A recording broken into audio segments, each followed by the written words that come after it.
까지 오니까 한 50시간 다 해주고 싶고 막 그 아시죠? 왜? 그 제 마음. 대학 다녔습니다. 대학을 경영학과를 갔습니다.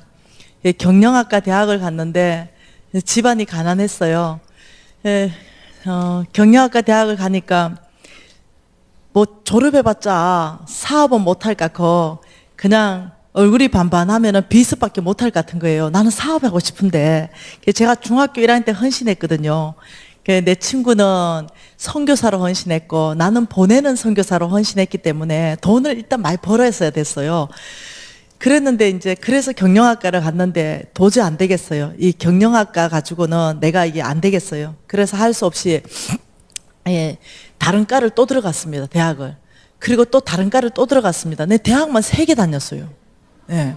그런다고 놈들 다 그 흔한 박사도 없어요. 네, 홍 목사님은 PhD 박사 받았다는데 내는 공부할 시간도 없었어.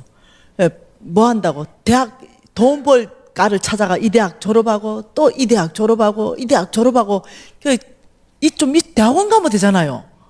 근데 이 대학을 3개를 다닌 거죠. 이런 식으로. 그러면서 제가 한 번은 친구 집에 놀러를 가는데 깜짝 놀랐어요. TBS나 그냥 볼만한 그런 아주 부잣집인 거예요. 아주 부잣집. 와, 무지하게 부잣집이다. 이런데 이 아버님이, 친구 아버지, 영감님이 너는 대학 졸업하고 뭐 하니? 이래서 제가 사업할 거예요. 이러니까 영감님이 아버지가 사업가시구나. 이래. 아버지 돌아가셨죠? 그럼 어머니가 사업가시나? 아니요, 우리 엄마 노숙자 사역에 계요. 네. 너는 그럼 뭐 가지고 사업하겠다는 거니? 저요, 손수레, 리어크 살 거예요.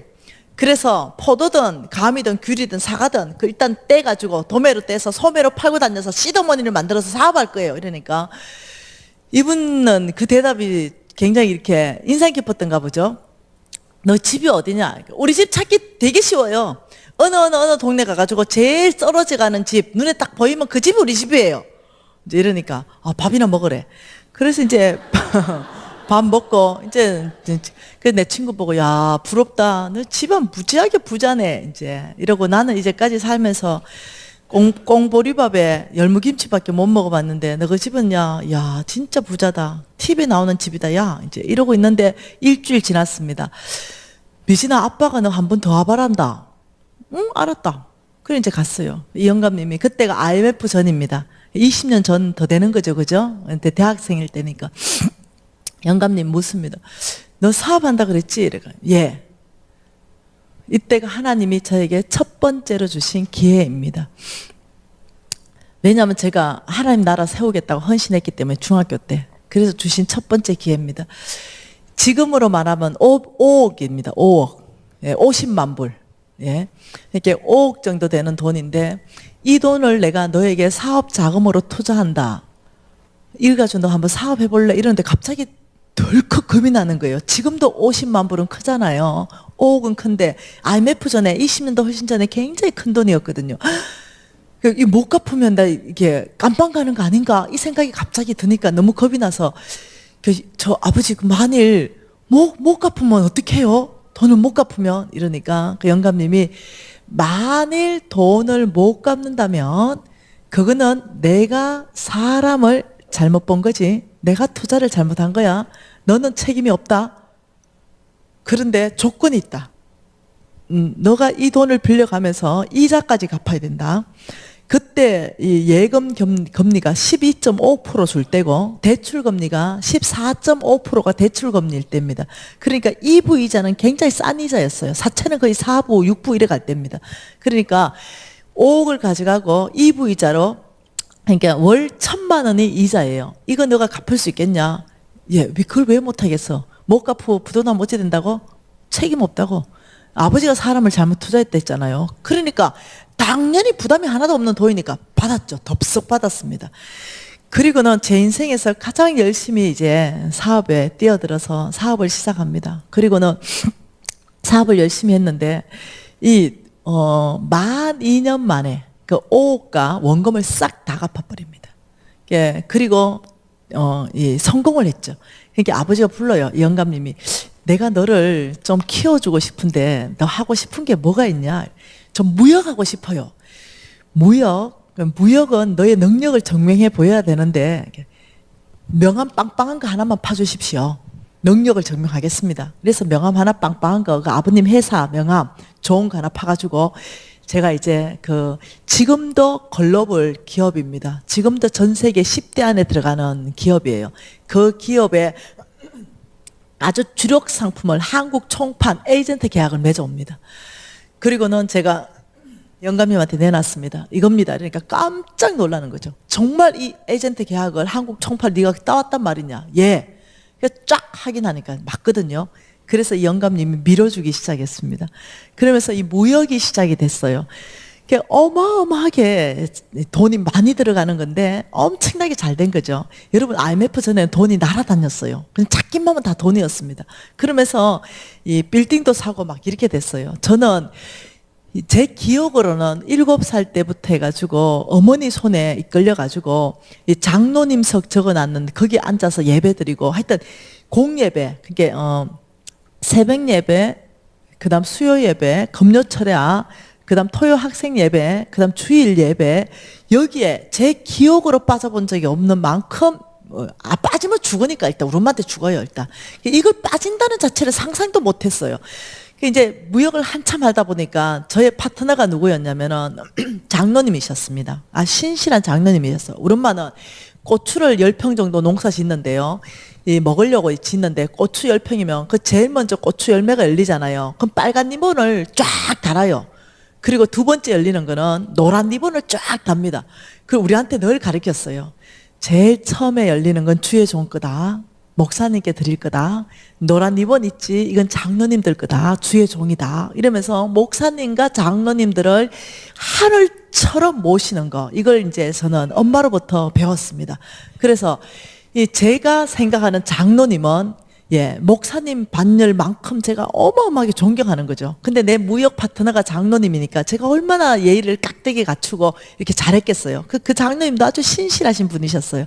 그런데 그날이 수요일 예배인데 미팅이 안 끝나는 거죠. 그래서 나는 지금 예배 가야 되는데 미팅 안 끝나가지고 장로님 죄송한데 이거 내일 새벽에 좀 미팅하면 안 될까 이러니까 지금 시간 지금 다 안 맞는데 그럼 왜 김 사장 왜 그러냐 이렇게 제가 지금 수요 예배 가야 됐어요 이러니까 아니 수요 예배 간다고 이 중요한 미팅을 지금 그만하겠다는 거냐 이렇게 장로님 수요 예배 안 가요? 안 갈 수 있지 이러는 거예요. 중요한 일이 있으면 안 갈 수 있지. 그 장로님이 저에게 자유를 줬잖아요. 그날로부터 수요 예배에 대한 완전한 자유. 이렇게 훌륭한 장로님이 안 가신다면 뭐 꼭 굳이 가야 되냐? 뭐 그래 굳이. 그래서 뭐 너무 자유가 그날부터 수요 예배 안 가요 이제. 그리고 이제 또 그 장로님하고 미팅하는데 왜냐하면 내 눈에 장로님 하나님처럼 그래 보였거든요. 그래서 이제 또 장로님하고 미팅하는데 금요 철야 시간이 됐는데도 미팅이 안 끝났어요. 일본 바이어들이 와 있고. 근데 장로님 저 장로님 철야 가야 되는데 이게 아이고 김사님 또 그러네. 급하면 안 가도 된다니까. 철야도요. 이게 그래서 이제 우리 장로님이 철야의 자유함까지 주셨어요. 그래서 이제 철야가 이제 수요 예배 안 가죠. 이제 철야 안 가죠. 그러니까 이제 새벽 예배 가는데 그러다 보니까 자꾸 늦게까지 미팅을 하게 되고 새벽까지 미팅을 하게 되고 이러니까 눈을 못 뜨는 거죠 새벽에. 그러니까 우리는 죽어도 교회 가서 엎어져 죽어야 된다 이게 이제 배웠는데 이제 수요도 예배 안 가도 되는데 무슨 꼭 새벽까지 가야 되노 이런 생각이 드는 거죠. 그 새벽을 한두 번 이렇게 빼먹다가 주일날 교사를 했어요. 아침 6시부터 가가지고 봉사하는 거야. 7시 예배 드리고. 그리고 집에 들어오면 녹초가 돼가지고 9시에 들어오는 거예요. 오후 예배까지 다 드리고. 근데 다른 사람들 보니까 대예배 딱 한 번만 드려도 무지 잘해 다들. 근데 나 혼자 왜 이렇게 6시 가가지고 9시까지 이 고생을 하지? 그래 그게 아니지 이러고 자유함이 왔어요. 그리고는 이제 교사 사임했습니다. 이제 대예배 딱 한 번 11시 반 예배 이것만 딱 드리는 걸로 썬데이 크리스찬을 바뀌었습니다. 그렇게 편할 수가 없는 거죠. 이제 일하는 것도 무지 많고 그때는 몰랐어요. 이것이 무슨 생활이 무너지는 거냐면 하나님 앞에서의 제단 생활이 무너지는 거였는데 그걸 몰랐어요. 이 아브라함의 씨의 가장 중요한 특징 중에 하나가 하나님 앞에 제단 생활을 했다는 거거든요. 항상 제단 생활, 장막 생활을 했다는 거거든요. 이 제단 생활이 하나님 중심적, 말씀 중심적, 교제 중심적, 교회 중심적이거든요. 근데 이게 무너진 거죠. 아브라함의 씨의 특징이 제단 생활인데 이게 무너지기 시작했어요. 몰랐어요. 그때 그것이 제단 생활이 무너진다는 생각을 못했어요. 그냥 어떠냐면은 교회 나가는 걸로 충분히 만족했고 나는 충분히 바빴어요. 근데 놀라운 일이 생겼어요. 제가 굉장히 영특했거든요. 특히 이게 공부를 잘했다는 뜻이 아니라 비즈니스에 굉장히 탁월한 감각이 있었어요. 그리고 촉이라는 게 있었어요. 이게 사람을 딱 보면 분별이 딱 되는 거예요. 그래서 어떠냐면 딱 파트너로 삼아야 될 사람, 놓아야 될 사람 이런 분별부터 시작해가 이거는 그냥 지금 생각하면 주님께서 주신 어떤 총명함이었어요. 그런데 그때는 내가 그냥 그렇게 똑똑한 줄 알았어요. 근데 이상하게 말씀을 덩한시 읽게 되고 교회를 안 나가게 되고 새벽 기도할 때마다 주님처럼 오늘 또 지혜롭게 하시고 악의 자리에 앉지 않게 하시고 그 사람들을 분별할 수 있는 영분별을 주시고 이런 기도를 매일 했을 거 아니에요. 근데 다 빠져먹으면서 그런 것도 다 빠질 거 아니에요. 그런데 사람이 분별이 안 되는 거죠. 이 사람이 나의 돈 보고 왔는지 아니면 정말 사업 비즈니스 파트너인지 이게 분별이 안 되기 시작하는 거죠. 그러니까 돈이 어떠냐면 떼이기 시작하는 거예요. 그리고 이 분별이 안 되다 보니까 보정쓰기 시작하는 거예요. 이러면서 어떠냐면 완전히 거지 돼버렸네요. 네, IMF 터지면서 그러면서 IMF 터지면서 재산 다 날아가고 그다음 IMF 터지면서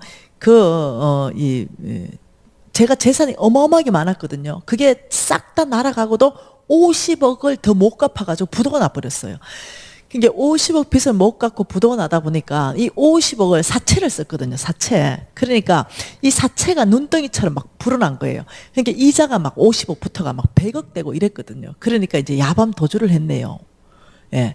이게 갚을 길이 없으니까 도망가야 된다. 이제 이래 생각해서 야밤 도주해가지고 어디죠? 그 중국인들 있죠. 지금은 중국 사람들이 굉장히 이렇게 수준이 높아졌잖아요. 근데 그때 20년 전만 하더라도 이 중국 사람들은 굉장히 좀 이렇게 뭐랄까요? 좀 안 씻고 막 이랬어요. 그래서 중국 사람들이 모여 있는 거기는 잘 지나가지 않았어요. 그런데 거기에 중국 사람들이 모여 있는데 한 5가구, 3가구씩 모여가지고 공동 화장실 하나 쓰고 거기에 수도꼭지 하나 있는 게 다예요. 거기에서 밥 씻고 거기서 다 씻어야 되는 거죠. 그리고 집 안에는 쪽방이 다예요. 쪽방. 이런 데 숨어 들어갔어요. 근데 놀랍도록 한국에 가면 여러분 가끔씩 보는 게 떼인 돈 받아줍니다. 이런 팻말요. 그래서 떼인 돈 받아줍니다. 이런 사람이 김 사장 저기 숨었다는 걸 가르쳐줘가지고 걸렸어요. 빚쟁이들이 몰려오기 시작하면서 저 머리털 다 뽑고요. 이제 막 멱살 잡기 시작하고 왜 도망가냐고 막 이러면서 한 1년 동안 시달리고 나니까 우울증 환자가 돼버렸어요. 그래서 도망가지도 못하게 하고 집에 이렇게 가다 놓고 그러면서 김 사장이 돈 없다는 건 차라리 저 인천 앞바다에 물이 마른 거하고 똑같아. 거짓말하지 마라. 돈을 어디 빼돌렸냐. 빨리 내놔라. 이제 이렇게 하는 거죠. 진짜 없는데요. 정말 저는 돈 안 빼돌렸어요. 10원도 안 빼돌리고 내 재산 다 내줬어요. 그리고 망했는데 빼돌렸다고 생각하고 끝까지 이렇게 하니까 내가 돈 없다 해도 안 믿어요. 이런 식으로 되니까 제가 우울증 환자가 돼가지고 사단이 찾아왔어요. 우리 신랑이 선교사였거든요. 그때 네 하나 죽으면 모든 게 끝나는데 너 왜 이렇게 남편을 힘들게 하고 자식을 힘들게 하냐. 이런 자꾸 속삭임. 내 안에 계속 그런 생각만 드는 거죠. 그래 내가 우리 집도 가난하고 이런데 누구 하나 나 도와줄 데 없고 왜 부도 안 날라고 어떻게 했겠어요? 부도 보정을 썼으니까 부도 안 날라고 그 도와주던 영감님 찾아가가지고 실수 무지했겠죠. 네, 부도 안 맞으려고 10억 부도 안 맞을 영감님 내 돈 빌려간 사람이 뭐 한 달만 있다가 돈 주고 2달만 있다가 돈 준다니까 그 말을 찰떡같이 믿고 영감님한테 가서 한 달이면 5억 나옵니다. 2달이면 10억 나옵니다. 이렇게 돈 끌어섰겠죠. 그리고 여기 다 메꿨는데 여기서 돈을 못 주는 거예요. 이러면서 나도 여기 돈 못 주는 거죠. 이러면서 모든 관계들이 원수로 다 바뀌는 거죠. 관계가 끊어지고. 그래서 나한테 돈 줄 사람은 10원도 없는 거죠, 이제. 이런 상황으로 바뀐 상황에서 이제 딱 생각해 보니까 완전히 집도 다 경매로 날아가 아무것도 없는데 거지 됐는데 누가 나한테 도와주겠냐. 아무도 도와줄 데 없다. 이래 생각하니까 사탄이 자꾸 너 하나 죽으면 끝나. 너 하나 죽으면 끝나. 너그 남편은 선교사니까 선교지에 가면 너 하나 죽으면 이렇게 끝나는데 자꾸 이런 시달리는 거예요. 그래서 제가 이제 한 번은 약을 다 털어 먹었어요. 약을 다 털어 먹었는데 걸렸어요, 신랑한테. 그래서 이거 다 세척해서 이제 살아났어요. 그래서 이제 살아났네요. 이 죽는 것도 뜻대로 안 돼요. 그래서 이제 두 번째는요, 제가 이제 바닷속에 들어가서 죽기로 결정했습니다. 그래가지고 이제 제가 아무튼 바닷속에 뛰어드는 일이 있었어요. 그래서 바닷속에 뛰어들어서 제가 죽기로 결정하고 뛰어드는데 12월 마지막 날에 제가 죽기로 결정하고 바닷속에 뛰어드는데 여러분, 나는 심장마비로 죽어야 돼요. 왜냐하면은 제가 수영을 무지하게 잘해요. 그래서 물에 빠져는 못 죽어요. 하루 종일 물에 떠 있을 수 있어요. 그 부산의 오륙들을 한 바퀴 돌 수 있어요. 그러니까 제가 어릴 때부터 수영을 잘했기 때문에 물에 빠져는 안 죽어요. 그러니까 뛰어들었을 때 그 심장마비 이게 와야 돼. 그래서 12월 마지막 날에 이제 바닷물에 이제 함덕 앞바다에 뛰어듭니다. 뛰어들어서 이제 딱 하는데 진짜 심장마비 왔어요. 콱 심장이 콱 쪼여면서 콱 했는데 이 점점점 깔아앉는 거죠. 그런데 본능적으로 눈을 뜨잖아요. 본능적으로 눈을 떴는데 제가 이제 바다에 많이 살았으니까 해삼, 멍게 이런 걸 좋아하는데 최고 좋아하는 거는 군소라는 게 있어요. 군소. 이 군소는요, 미역 먹고 자라잖아요. 그러니까 7월달, 8월달, 9월달은 군소가 나는데요. 겨울에는요, 군소 다 죽어요. 안 생겨요. 살 수가 없어요. 그런데 본능적으로 막 물에 가라앉으면서 눈을 서부시 떠보니까 군소 같은 게 꼭 있는 것 같아요. 제가 또 호기심 많아요. 죽을 때 죽을 값에 저게 군소면 말이 안 돼요. 12월 마지막 날인데 저게 군소면은 말이 안 되는 거죠. 그 죽을 때 죽을 값에 저게 군소인지 아닌지는 확인을 해봐야 돼요. 그래서 이제 엉금엉금 바다를 기어가가지고 그 군소 한 마리를 잡아가, 군소는 문지르면 보라색깔 물이 나요. 그러면 그 먹는 참 군소예요. 딱 땄는데 이렇게 문지르는데 보라색깔 물이 팍 터지는 거예요.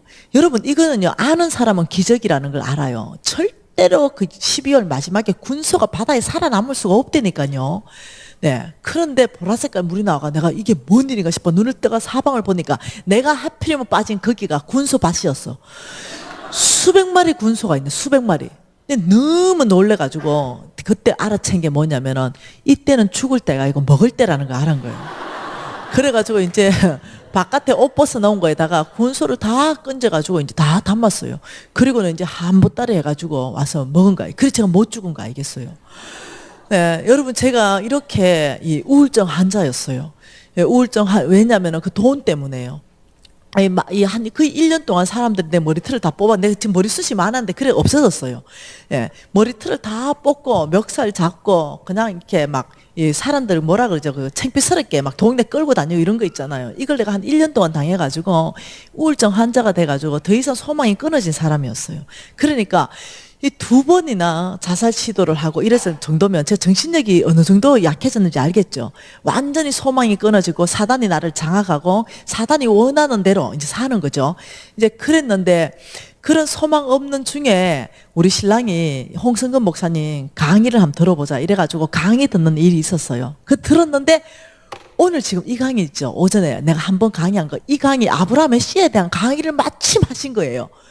그 내가 듣고 있다가 갑자기 점점점 눈이 떠진 거예요. 이렇게 뭐시여 저게 뭐시여 저게 뭐래 이래 된 거예요.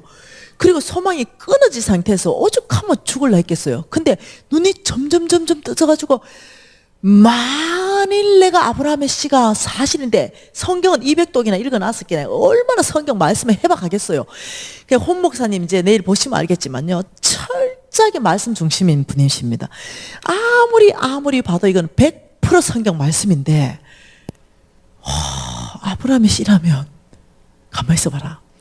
내가 제발 아이가 이 생각이 드는 거죠. 제발 아이가 내가 믿음의 스위치만 올릴 힘만 있으면, 내가 믿음의 스위치 올릴 힘만 있으면 저거 다 내거 아이가.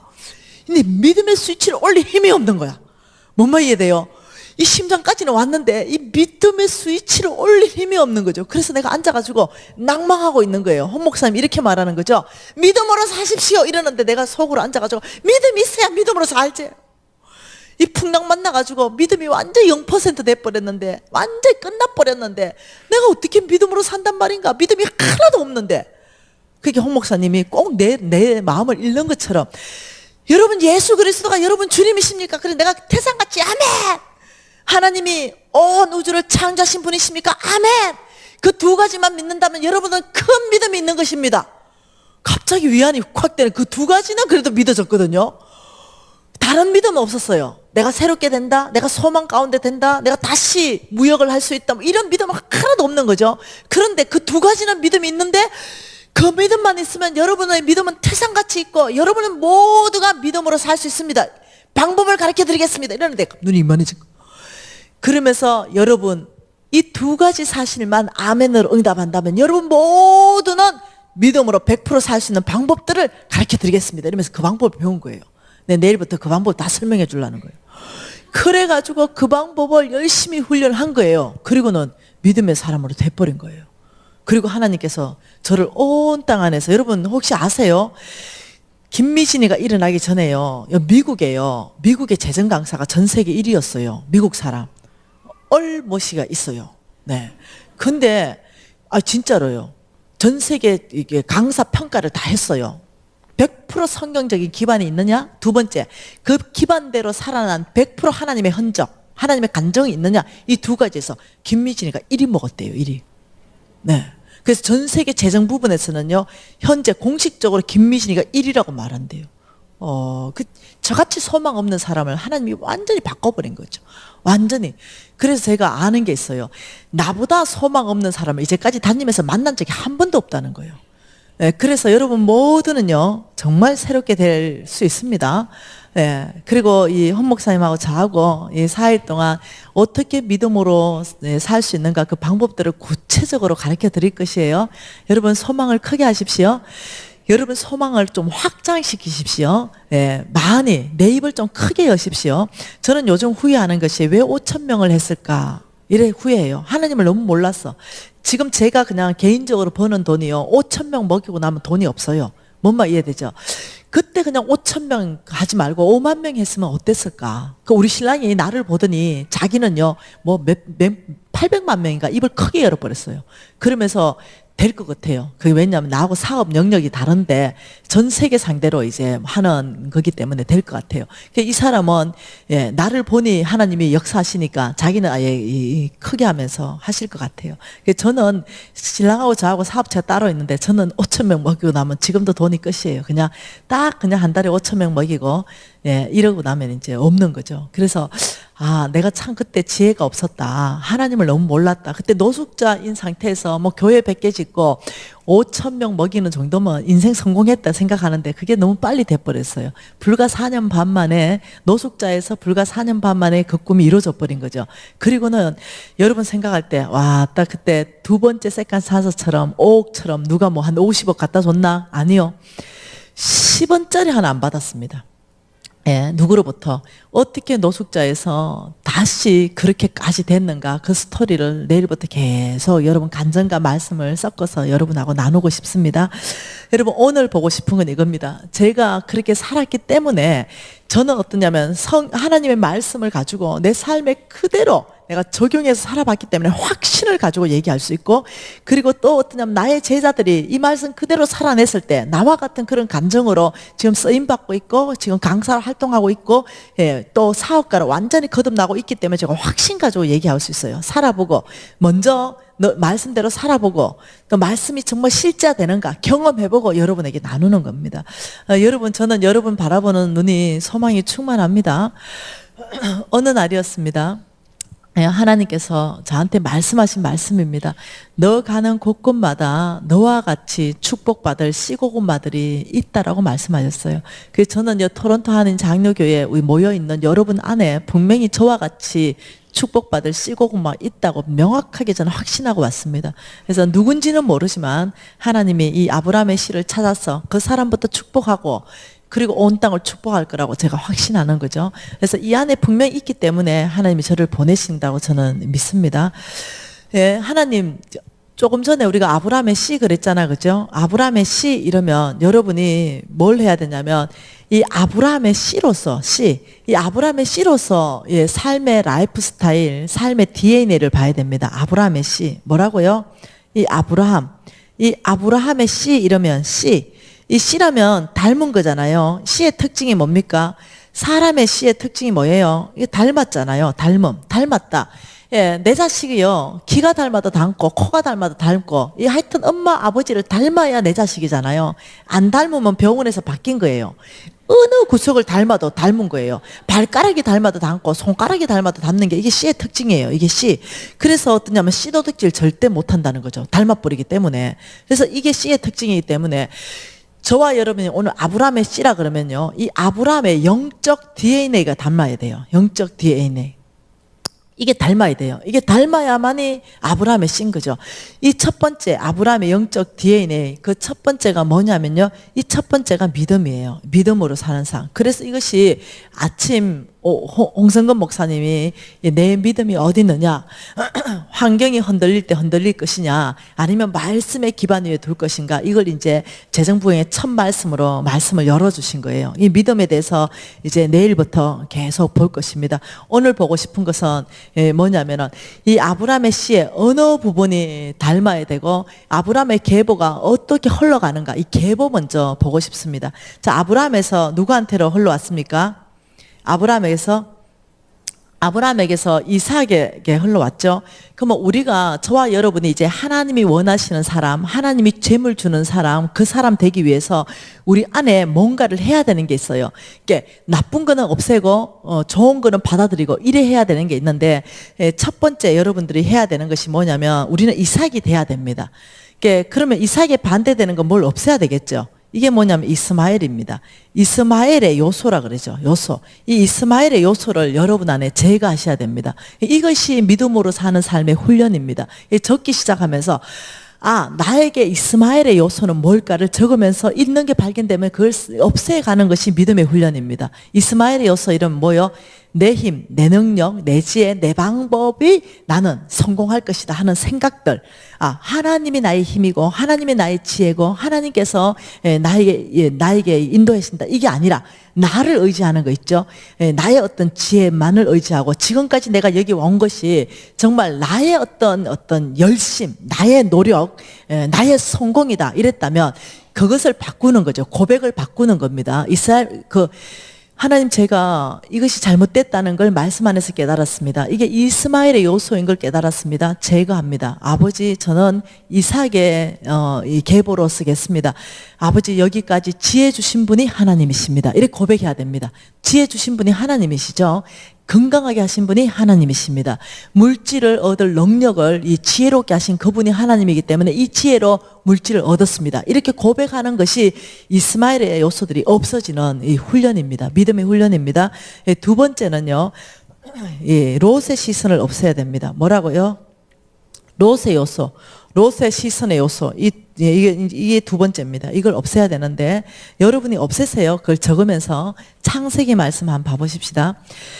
창세기 이제 12장 말씀 보면은 12장에 이 4절에 아브라함과 롯이 함께 떠났지요. 떠났습니다. 그래 가나안 땅에 갔어요. 그래서 창세기 13장에 보니까 자 6절 한번 보십시다. 자 6절 그 땅이 그들이 동거하기에 넉넉하지 못하였으니 이는 그들의 소유가 많아서 동거할 수 없음이라. 하나님이 아브라함과 롯을 같이 축복했어요. 어마어마하게 믿음으로 살았기 때문에 축복을 해가지고 땅이 부족할 만큼 축복을 해버린 거죠. 엄청나게 축복을 했기 때문에 이제 아브라함이 제안을 합니다. 이렇게 말합니다. 아브라함이 8절에 롯에게 이르되 자꾸 싸우니까 우리는 한 친족이다. 나나 너나 내 목자나 내 목자로 서로 다투게 하지 마라. 이러면서 조카한테 제안하는 게 9절입니다. 같이 읽을까요?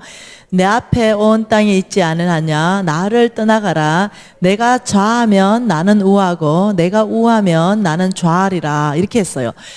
참 마음이 넉넉해요. 삼촌이 먼저 좋은 땅을 선택하는 것이 아니라 조카에게 너가 좋은 땅 선택해라. 나머지 땅에 내가 거하겠다. 이렇게 말했어요. 그러니까 이제 조카 롯이 10절에 이에 롯이 눈을 들어 요단 지역을 바라본 적 소알까지 온 땅에 물이 넉넉하니 뭐라고요?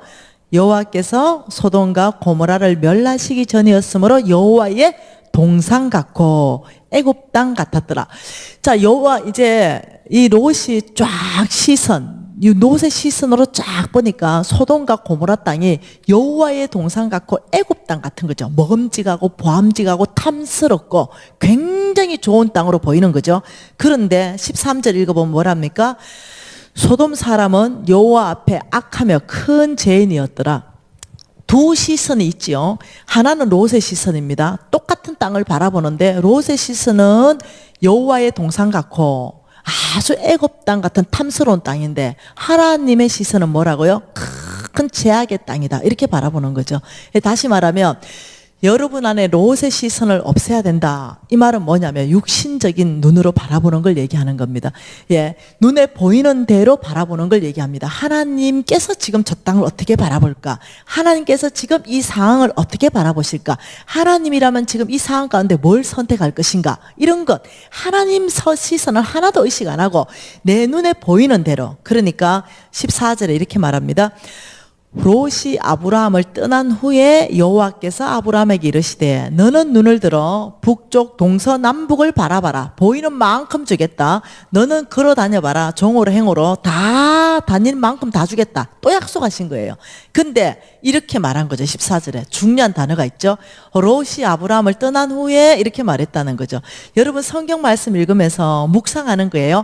그 시대에 하나님이 있었던 사건을 기록했지만 오늘날 이것을 통해서 우리한테 레마로 말씀하신 하나님의 음성을 듣는 게 묵상 아니겠어요? 하나님, 이 롯을 바라보면서 이 롯과 아브라함을 헤어지는 장면을 통해서 하나님 저에게 무엇을 말씀하고 싶습니까? 이랬다면 우리가 여기에서 묵상해서 알 수 있는 게 뭡니까? 롯이 아브라함을 떠난 후에 다시 하나님이 아브라함에게 재축복을 또다시 말씀하시는 게 뭘까? 묵상해 보면 이거죠. 너희들 삶 안에서 아브라함의 시 너희들 삶 안에서 롯의 요소를 떠나보내라. 이럴 수 있죠. 롯의 요소가 꽉 차 있다면 하나님이 기다리시겠죠. 하나님의 축복을 가로막는 거죠. 왜? 롯의 시선이 꽉 차 있기 때문에. 저거는 멸망받을 땅, 저거는 죄악의 땅, 절로 가면 안 되는데 그걸로 다 가 있으니까 그 가 있는 롯을 축복할 수 없죠. 그 죄악의 땅에 가 있는 그 롯을 축복할 수 없죠. 롯의 시선을 가지면 하나님이 원하는 삶을 못 사는 거죠. 그래서 여러분 삶 안에 믿음으로 살 때 롯의 시선은 뭐가 있을까 내 안에 이런 것들을 체킹해 볼 수 있어요.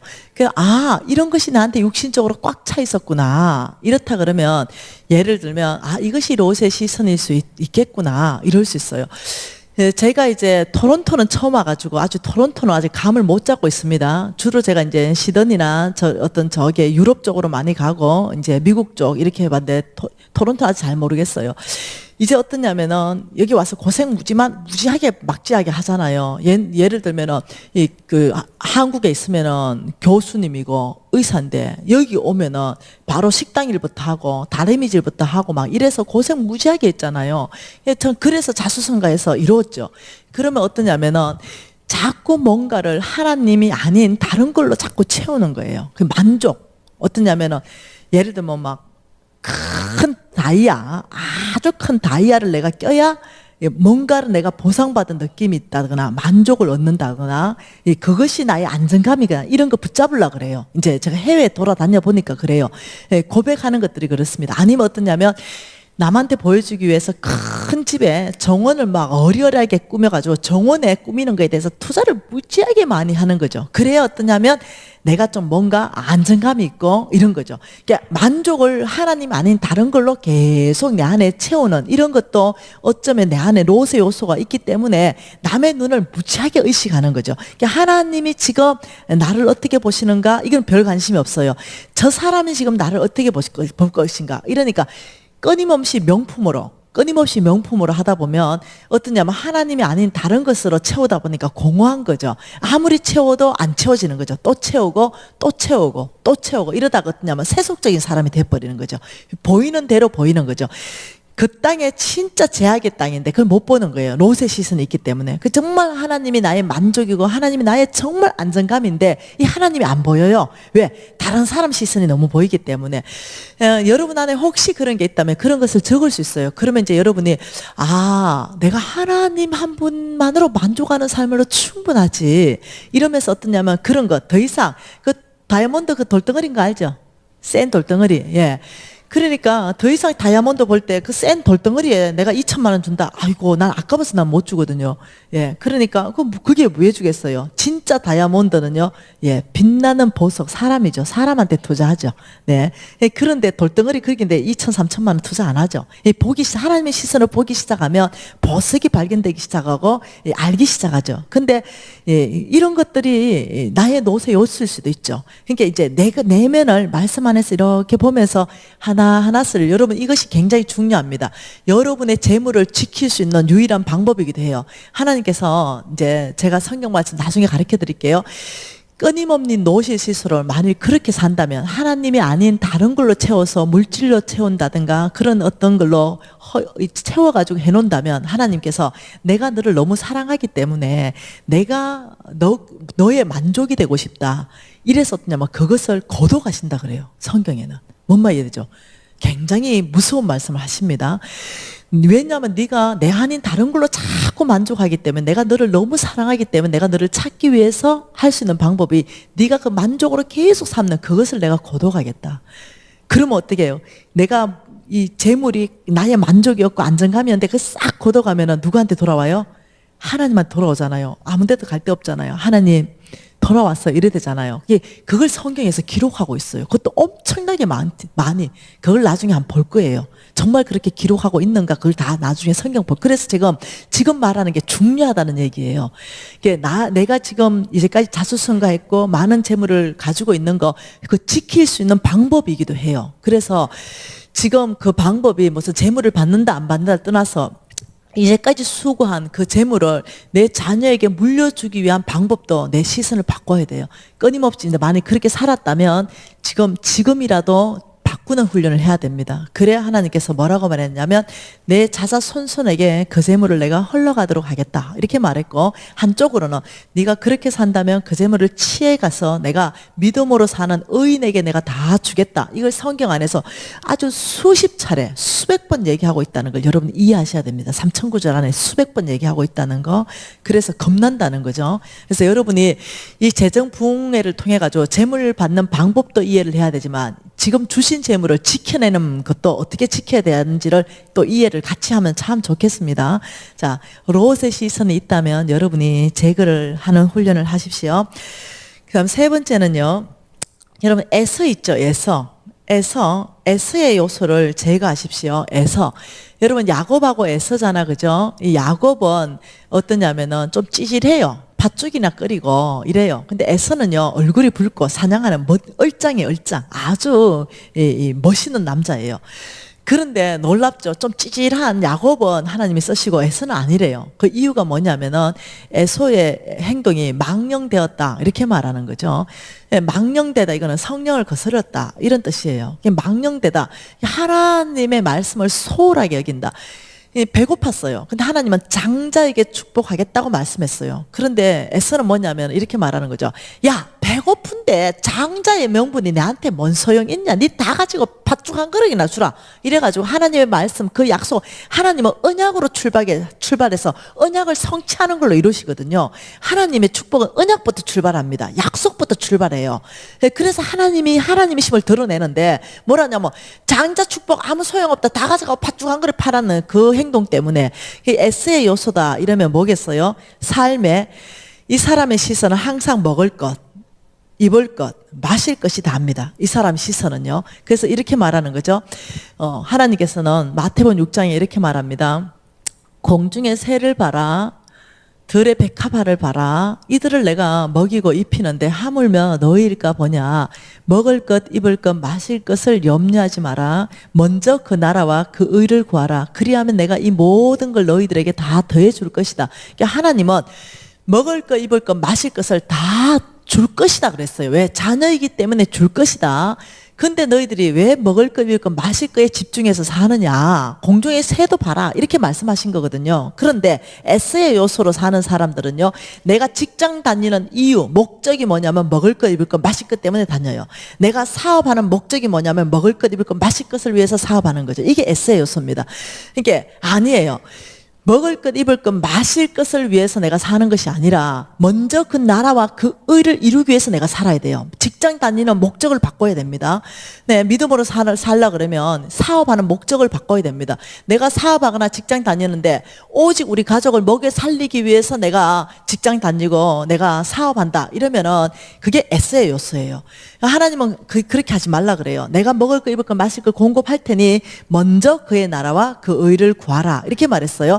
성경 말씀대로 믿음으로 사는 건 뭐라고요? 하나님 말씀 듣고 그대로 사는 거. 그 말씀이 말씀하신 것이 먼저 그 나라와 그 의를 구하라 했기 때문에 우리가 이제 직장 가요.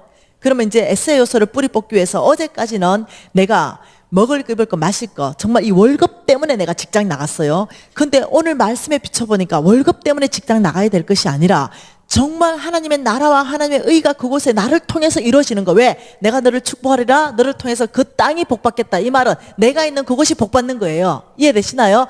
직장이면 나로 인해서 그 직장이 복받게 되는 거죠. 그러면 내가 직장 가는 목적이 바뀌는 거죠. 그럼 내가 어제까지는 월급 때문에 갔지만 오늘은 나를 통해서 이 직장이 복받는 거예요. 나를 통해서 그 직장 안에 믿지 않는 자가 예수를 아는 일들이 있을 수 있는 거예요.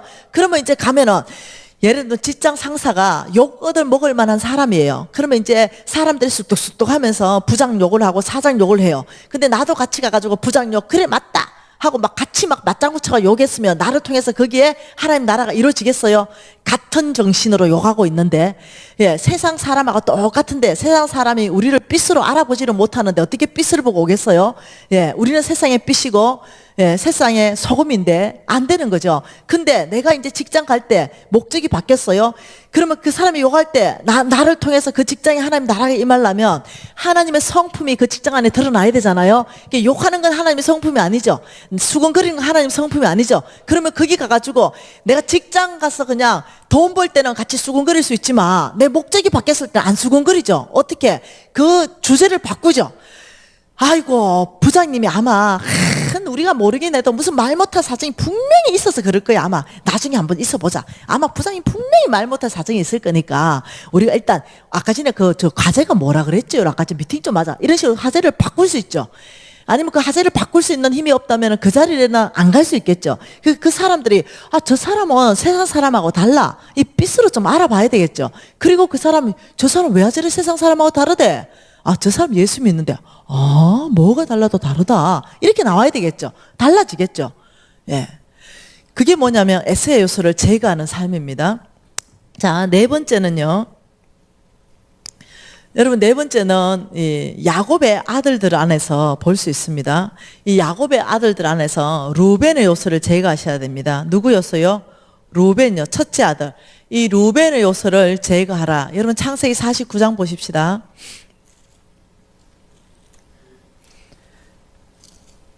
창세기 49장에 야곱이 이제 이 아들들을 축복하는 장면입니다. 자, 49장 3절 한 절 같이 읽을까요? 루벤아, 너는 내 장자요, 내 능력이요, 내 기력의 시작이라. 위풍이 월등하고 권능이 탁월하다마는. 자, 굉장한 사람이에요. 루벤아, 큰 아들을 너는 내 장자요, 첫째예요. 마땅히 야곱의 모든 축복이 루벤한테 흘러가야 돼요. 이 지금 아브라함에서부터 흘러오는 걸 쭉 보여주는 거죠. 아브라함에서 지금 야곱까지 흘러왔어요. 그 루벤한테 흘러가야 돼요. 근데 너는 위풍이 월등하고 권능이 탁월하다. 아주 뛰어난 아들이에요. 그런데 그렇다마는 4절에 뭐랍니까?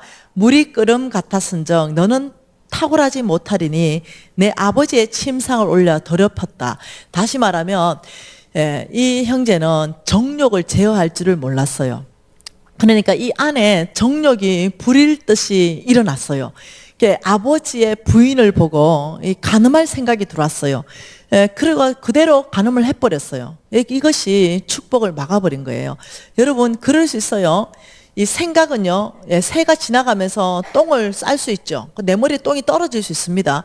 사단이요, 이 음란한 생각을 집어넣어 버리면 그 방법 없습니다. 내가 하려고 하는 것이 아니라 집어넣어 버리는 거죠. 집어넣어 버리는 거죠. 그러니까 형제들은요, 3초에 한 번씩 음란한 생각한대요. 예. 자매 그 짧은 치마만 봐도 그냥 생각이 쑥 들어온대요. 그게 그냥 자꾸 집어넣는다는 거죠. 무슨 말 이해되죠? 그런데 선택은 내가 한다는 거죠. 음란한 생각 집어넣는 건 사단이 할 수 있지만 내가 음란한 선택을 그 행동을 하느냐 안 하느냐는 내 선택이라는 거죠. 뭔 말 이해되세요? 다시 말하면 성경에서는요, 그 정욕을 잘 제어해야 된다. 이렇게 말했어요. 그 정욕이 일어나는 대로 마음대로 막 살아버리면은 하나님께서는요, 이것을 미워하시는 거죠. 그래서 여러분들이 여자든 남자든 형제든 자매든 이 내 안에 일어나는 이 건강하지 못한 정욕은요, 말씀 안에서 제어할 수 있어야 됩니다. 그럼 어떻게 제어할 것인가? 성경은요, 제가 그 영적 전쟁 강사였잖아요. 재정 강의하기 전에. 성경은 이겁니다. 이게 이겨라. 예를 들면 공격하라. 대적하라. 승리하라. 이래요. 그런데 딱 하나는요, 승리할 수 있는 비결을 말한 게 뭐냐면 정욕에 대해서 말했습니다. 사도 바울이요, 디모데에게 훈계를 합니다.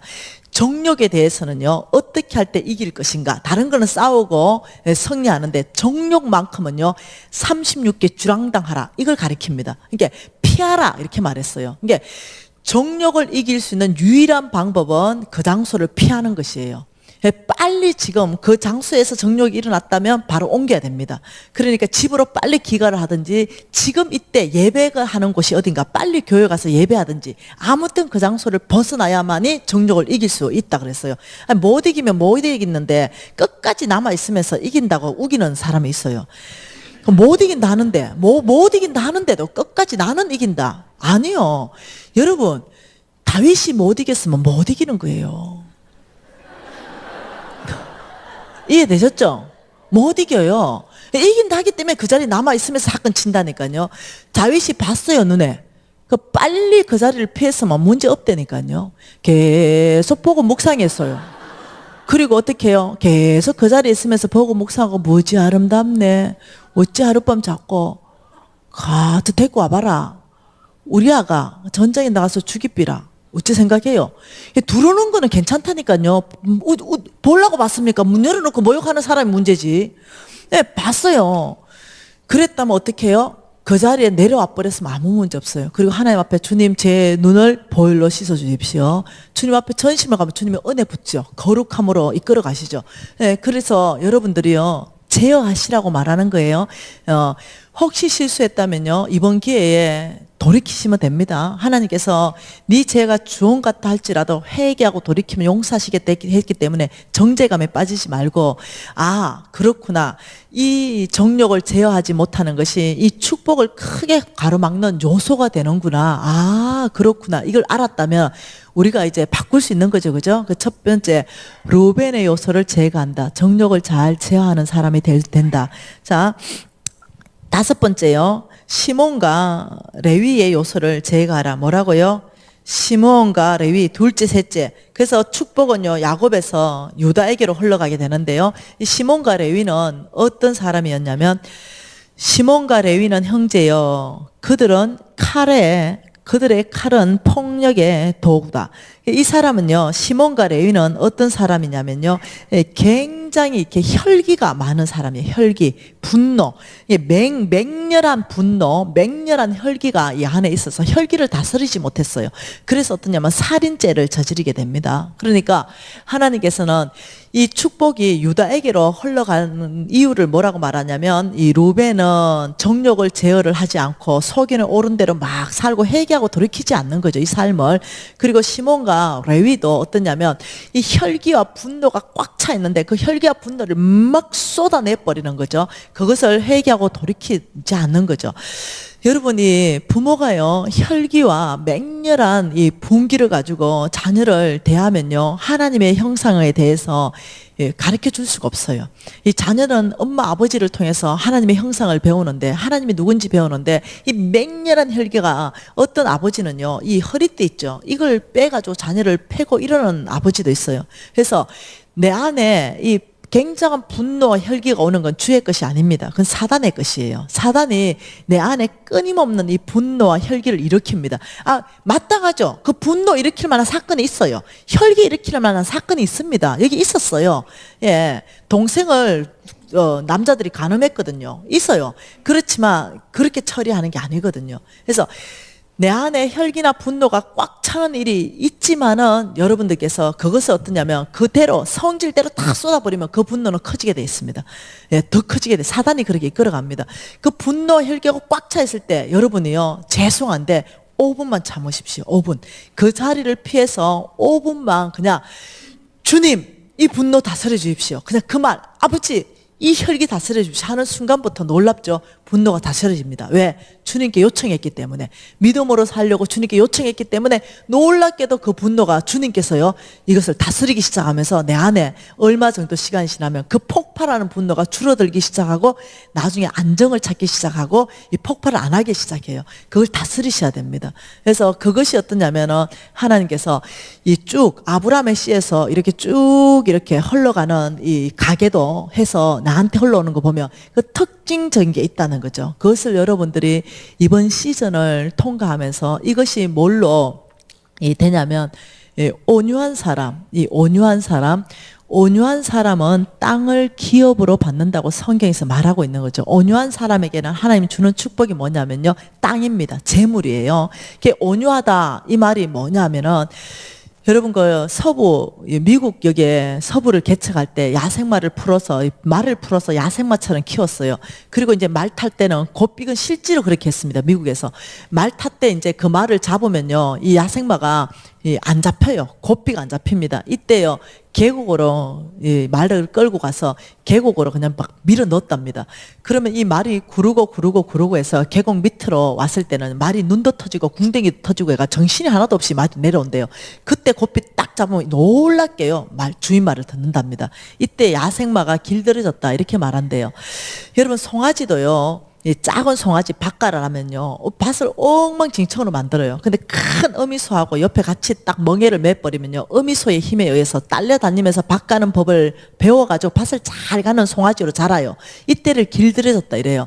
근데 하나님께서 온유한 자는 땅을 기업으로 받는다. 이 온유하다의 원래의 원어의 뜻이 뭐냐면요, 말씀에 길들이신 자는 땅을 기업으로 받을 것이요, 이 말입니다. 말씀에 길들이신 자. 다시 말하면 지금 이스마엘 요소, 롯의 시선, 에스의 요소, 루벤 요소, 시몬, 레위의 요소를 제거하라. 이 말은 하나님이 말씀하셨기 때문에 내가 온유한 자라면 그 말씀에 내가 길들인다는 거죠. 말씀에 길을 때 내 성질에 길들이는 것이 아니라 하나님의 말씀에 길들여서 제어한다는 거죠. 말씀 앞에 항복한다는 거죠. 하나님께서 정욕을 제어하라 했기 때문에 내가 말씀에 길들이기 위해서 아버지 이 정욕을 다스리기를 결정합니다. 제가 이 자리를 피하기를 결정합니다. 아버지 말씀 앞에 제가 내 삶을 길들이기를 원합니다. 이게 뭐냐면 온유한 자다. 우리가 온유하다 이러면 뭐냐, 맹숭하고 순딩하고 착하고 이래 생각하는데 그게 아니에요. 이 온유한 자는 모세 보세요. 온 지면에 온유한 모세, 불같이 막 돌판을 다 깨버리고, 우리 예수님 보세요. 채찍으로 다 엎어버리고, 그런 어떤 성격을 얘기하는 게 아니에요. 하나님의 말씀에 길들여지는 삶, 끊임없이 말씀에 순복하고 함복하는 삶이 그 사람이 온유한 사람이다. 그래서 여러분 이거 시도하는 거죠.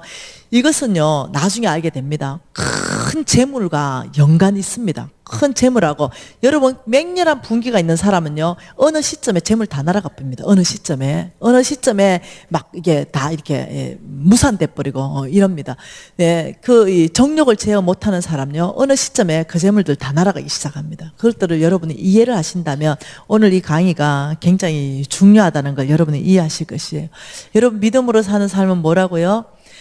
하나님 말씀 듣고 사는 삶, 하나님 음성에 순종하는 삶. 그래서 오늘 하나님 말씀한 말씀을 가지고 여러분이 작지만 하나씩 적어놓고 적용하면 됩니다. 이거 이번에 내가 이 부분은 내가 너무 맹렬히 분기가 있는데 하고 체크 적어야 됩니다. 아니면 자기를 몰라요. 장부를 해야 됩니다. 그래 끊임없이 봐야 돼요. 그리고 체크하고 이 부분에 내가 훈련해야 되구나. 이것이 뭐냐면 하나님 보시기에는 굉장히 이쁜 거예요. 하나님 보시기에는 믿음으로 벌써 사는 걸 시도를 하는 거예요. 이미 믿음으로 사는 거 발을 내딛는 거죠. 그래서 여러분 믿음으로 사는 것은 눈에 안 보이는 거, 눈에 안 보이는 거. 여러분 눈에 하는 믿음 있는 거 어떻게 알까? 믿음으로 사는 거 어떻게 아냐? 눈에 안 보이는데 믿음이 어떻게 눈에 보이냐? 이렇게 하면 곤란해요. 하나님 누구십니까? 하나님은 굉장히 객관적인 분입니다. 하나님 주관적으로 뭘 안 해요. 성경 전체를 보세요. 굉장히 객관적인 데이터 자료를 가지고 말씀하세요. 하나님이 예를 들어서 믿음이다. 너 믿음 있어? 너 믿음 없어? 이걸 뭘로 측정하냐면 객관적으로 측정한다는 거죠. 여러분 그 바람이 눈에 안 보이잖아요. 근데 우리 바람 있는 거 다 알잖아요. 뭘로 측정해요? 풍량계를 딱 갖다 대면은 어떻게 해요? 동에서 서로 분해. 바람이 부는 방향이 나와보죠. 풍력계 딱 갖다 대면 시속 몇 킬로네? 이게 딱 바람 나와버리죠. 그렇듯이 풍력계와 풍량계를 딱 갖다 대면 바람이 하나도 눈에는 안 보이지만 정확하게 바람이 뭐 어디서 부는지 몇 킬로로 부는지 정확하게 답이 나와버리죠. 이렇듯이 하나님께서 축복하실 때는요. 그 사람의 믿음을 풍량계와 풍력계를 정확하게 딱 갖다 대고 이 사람의 믿음을 보신다는 거죠. 그냥 어떠냐면 감정으로 삶은 안 사는데 감정으로 뭔가 왜 그럴 때 있잖아요.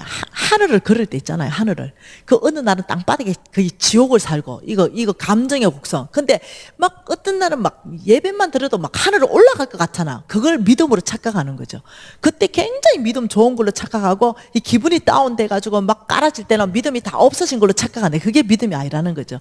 믿음이라는 것은 하나님이 객관적으로 어떻게 이 풍력계와 풍량계를 정확하게 딱 들이대서 너 믿음 있다, 너 믿음 없다를 보신다는 거죠. 그러면 어떤 풍력계, 어떤 풍량계를 쓰는가? 이거는 내일 오전 시간에 강의가 다 된다는 거예요. 네, 얼마나 감사해요. 네, 너무 기대가 되죠. 네, 여러분 기도하십시다. 네, 강의 더 하고 싶지만은 오늘 여러분 하루 종일 교회에 계셨기 때문에 오늘은 그만하고 여러분 안에 그 적어놓은 노트 보십시오.